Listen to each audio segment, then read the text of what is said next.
नवाज और मुशर्रफ पर गिरने वाला था बम। जी हां, करगिल की जंग के दौरान 24 जून 1999 को भारतीय वायुसेना का एक लड़ाकू विमान पाकिस्तान के प्रधानमंत्री नवाज शरीफ और तत्कालीन सेना प्रमुख परवेज मुशर्रफ पर बम गिराने वाला था, लेकिन एक सीनियर पायलट ने उसे ऐसा करने से रोक दिया क्योंकि वाजपेयी सरकार ने वायुसेना को एलओसी पार न करने की हिदायत दी थी। ये चौंकाने वाला खुलासा करगिल की जंग में भारत की जीत की 18वीं सालगिरह के ठीक पहले हुआ है।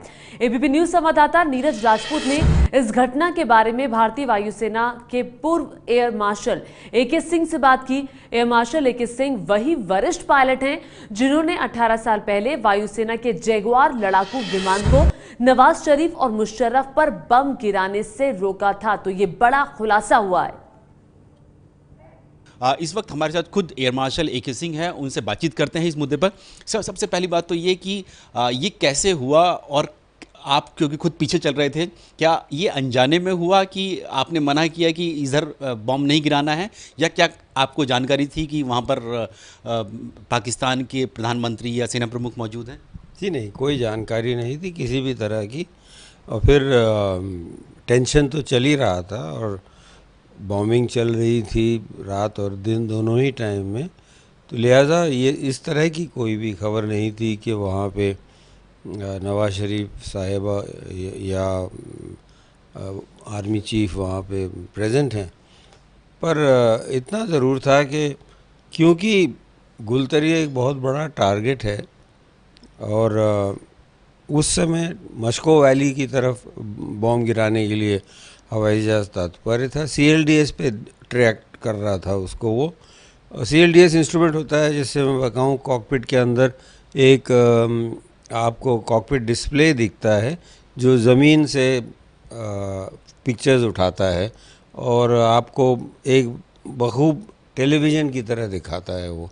तो वो देख रहा था उसके ऊपर, तो उसको लगा कि बड़ा आर्मी कैंप है, क्योंकि उस सूक्ष्मता से नहीं देख सकता है कि वहाँ सिविलियंस हैं कि मिलिट्री है या कोई है। लेकिन मुझे संदेह इसलिए हुआ क्योंकि मैं उसके साइड में ही था, राइट साइड में था, और हमें ख़ासकर ऑर्डर्स दिए हुए थे कि आप बॉर्डर क्रॉस नहीं करेंगे। लिहाजा दिन का समय 8:45 9 बजे सुबह का टाइम था। तो उस समय में ये सोच लेना कि यहाँ पे इतना भारी जमाव होगा मिलिट्री, पाकिस्तानी मिलिट्री का, गलत सोच होगी। लिहाजा मैंने उस पायलट से कहा कि ठहर जाओ, इस वक्त बॉम्ब गिराना ठीक नहीं है, हमें और इसका आंकलन करना चाहिए। तो फिर मुझे लगा, क्योंकि वहाँ रिवर दिख रही थी मुझे, गुलतरी के नीचे जो रिवर चलती है, तो मैंने उससे कहा कि नहीं, बॉम्ब नहीं गिराएंगे हम, और एक चक्कर मार के उसके टारगेट के ऊपर ही से चक्कर मार के लेफ़्ट मुड़ते हुए हम वापस आ गए थे।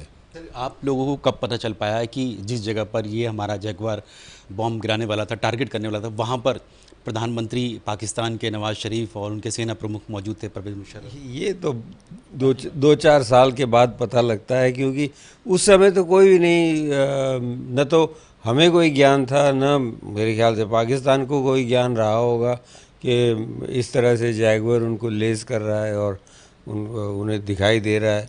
तो इसका तो मतलब एक तरह से अकस्मात ही हुआ जो भी हुआ, पर इसमें हमें नहीं पता था, किसी को भी नहीं पता था कि वहाँ नवाज शरीफ जी हैं और